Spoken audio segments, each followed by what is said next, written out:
Welcome back to Investing Talk Podcasts. Today, we're diving into a question that's been popping up, well, quite a bit lately. Is SoFi Technologies a good time to buy right now?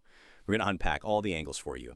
Before we get into the nitty-gritty, if you find this discussion valuable, please remember to hit that subscribe button, maybe give us a like, and leave a comment. Your support truly helps us create more of this content.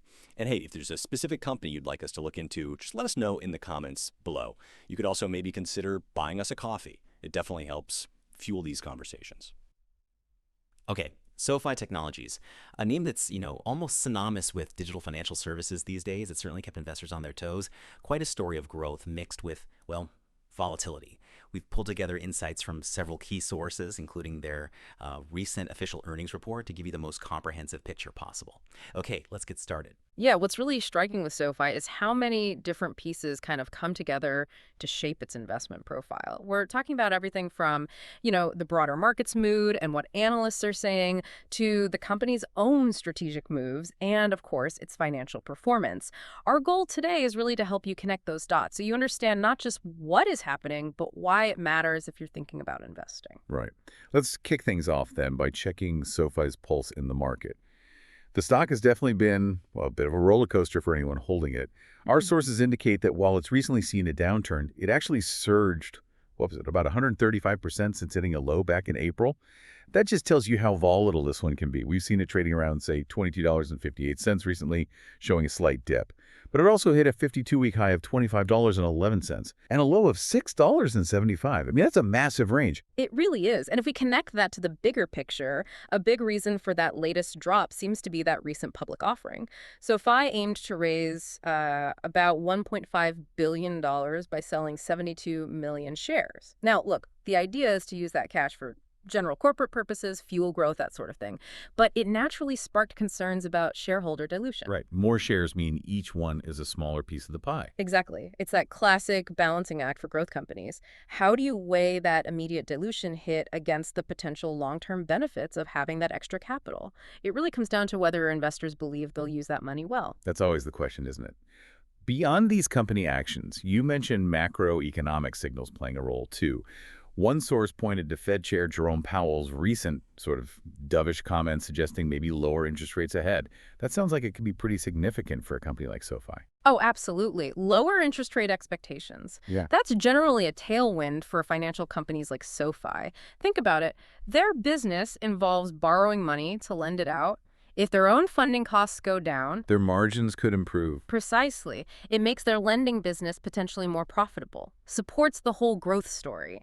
However, and this is an important however one source flagged, while those lower funding costs are definitely a positive, that near-term dilution from the $1.5 billion equity raise, that can kind of dampen the immediate benefits for existing shareholders. Okay. So the boost to the company's bottom line really needs to outpace that increase in the share count for the per-share value to see a real lift. It's a bit of a race. So a push and pull dynamic there. Good news on rates, maybe, but that share offering weighs things down a bit. Okay, we've talked about the market sentiment, the external factors.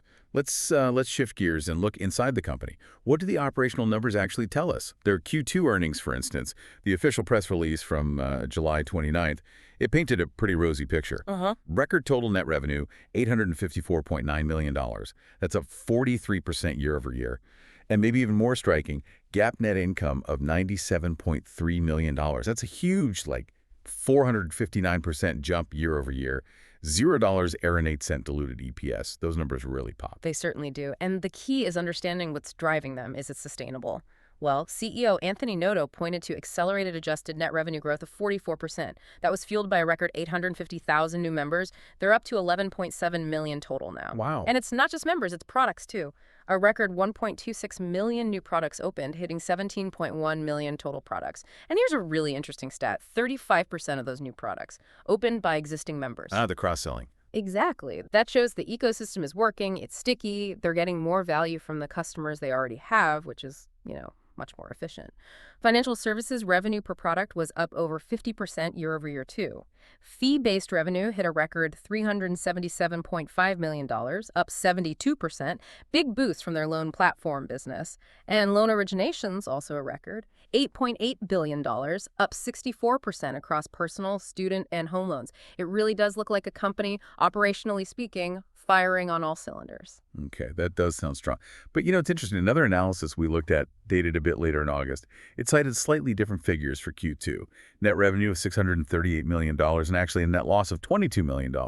Though it did note improving margins and positive adjusted EBITDA of $98 million. For someone trying to follow along, that kind of difference can be, well, confusing. How should we think about that? Yeah, that's a really important point and something investors run into all the time. When you see different numbers for the same period, you absolutely have to check the source and what metric they're reporting. The official press release, like the first one we mentioned, often gives a summary. It includes GAAP numbers, those are the standard accounting rules, Right. but they also tend to highlight adjusted or non-GAAP figures. Management likes these because they might strip out things like stock compensation or one-off costs to show, what they see as the core performance. Okay, so a more flattering view, potentially. Sometimes, yeah. The other analysis you saw, it might be pulling more directly from the full 10Q filing with the SEC. That's the detailed, legally required report. It's often more granular, maybe less optimistically framed.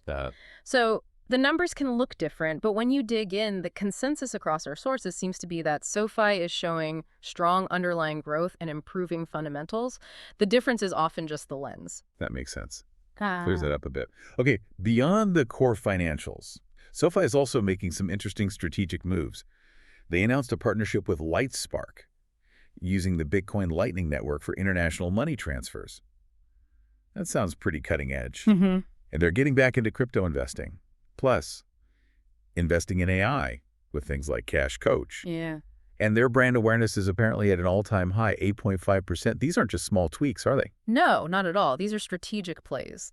The LightSpark partnership isn't just about crypto. It's using that tech for potentially faster, cheaper international payments. That's a direct shot at traditional players. Interesting. And the AI Cash Coach, that's about adding value, keeping members engaged, making the platform stickier, driving that cross-selling we talked about. It's all about building out that integrated financial ecosystem.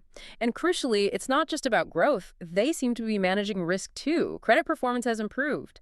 The charge-off rate for personal loans dipped quarter over quarter from 3.31% to 2.83%, and the 90-day delinquency rate on personal loans down for the fifth consecutive quarter from 3.46% to 0.42%. Okay, those are good signs. Yeah. Especially as they grow lending so fast. Exactly. It suggests their underwriting and risk management are holding up as they scale, which is key for investor confidence. All right, so with all these pieces, the market chop, the strong internal growth, the strategic moves, the risk management, what are the analysts saying overall? We saw some positive revisions. JP Morgan nudged its target up from $22 to $24, but kept a neutral rating. Citigroup stayed with a buy rating and bumped its target more significantly from $18 up to $28. Yeah. That shows maybe cautious optimism, but still a range of views. Yeah, that spread is telling, isn't it? It reflects the complexity here. And if we tie that into valuation, our sources put SoFi trading at a price-sales ratio of about 3.6 and price book around 1.5 as of late August. Now, compared to its fintech peers, which average maybe a PS of 4.0 and PP of 1.7, SoFi is at a slight discount. Okay, so not super cheap, but a bit lower than average for the sector. Right. And that discount likely reflects, that execution risk we talked about and the fact it's not consistently GAAP profitable yet. The market is acknowledging the growth, but it's still a bit wary. And interestingly, the Simply Wallsync community, their fair value estimates were all over the place from like $7 up to $30 a share. Just shows how differently people are viewing this. Wow, yeah, that's a wide range. Yeah. What about the technicals? For people watching the charts, one source noted SoFi shares have been trading in a fairly tight range lately, maybe $7.80 to $9.20. Support seemed near $7.75. Resistance around $9.30. The 200-day moving average is at $8.10, and the price is kind of dancing just above it. And the MCD, the momentum indicator, is turning positive. What does that suggest? Well, those technicals paint a picture of consolidation, maybe finding a base, being just above the 200-day average, plus a positive MACD crossover that often suggests to technical traders that selling pressure might be easing up, maybe some renewed momentum building. Which brings us to, okay, what could move the needle next? Short term, definitely the Q3 earnings release, probably late October. Any surprises there could have an impact. New product launches, updates on their Galileo platform, those matter too. Longer term, Continued success in cross-selling, gaining market share, any regulatory clarity on fintech banking rules could be big, even M&A chatter. And don't forget, management raised their full-year guidance. They're aiming for about $3.375 billion in adjusted net revenue and maybe $370 million in GAAP net income. Okay. Plus, adding at least 3 million new members this year, those are big targets to watch. Okay, we've covered a ton of ground here, so let's try and pull it all together. For you, the listener, thinking about SoFi, we've heard lots of positives, but what about the risks? That's always critical. Sources consistently point out it's still not consistently GAAP profitable, still relies on ongoing growth capital. That's a key consideration. Absolutely. That lack of consistent GAAP profit means they might need more cash down the line, potentially leading to more dilution. That's a risk. And can they maintain that credit quality as they keep growing their loan book so fast? We saw improvements, but a change in the economy could pressure that. Right. There's execution risk, too. It's a super competitive space. Traditional banks, other fintechs, neobanks, everyone wants a piece of this market. And the whole fintech sector is sensitive to interest rates, recession fears, potential regulatory changes. It's not an easy environment. So, putting it all on the scales, what's the overall thesis emerging from our sources? The consensus rating seems to hover around, 6.5 out of 10? Suggests it's reasonably compelling, but definitely not a slam dunk, not without risks. You've got strong revenue growth, improving cash flow, good liquidity, a product suite that people seem to like. But that path to sustainable GAAP profitability is still the big question mark. And the valuation, while fairish compared to peers, isn't exactly screaming deep value. Yeah, I think what stands out is that SoFi seems more suited for, let's say, longer-term investors, people who want exposure to how digital banking is evolving, and crucially, are willing to stomach some near-term volatility and the risks that come with a high-growth company still finding its profitability footing. Okay. For maybe shorter-term traders, the upside might feel a bit papped until we see more consistent earnings proof or clearer upward momentum.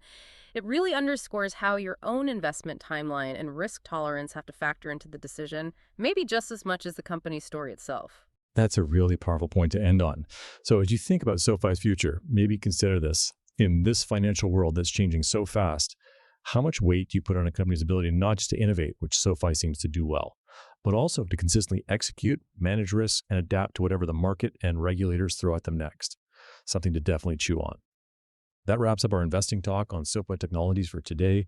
We really hope this discussion gave you a clear, maybe more nuanced perspective. Until next time, keep learning, keep growing, and make informed decisions.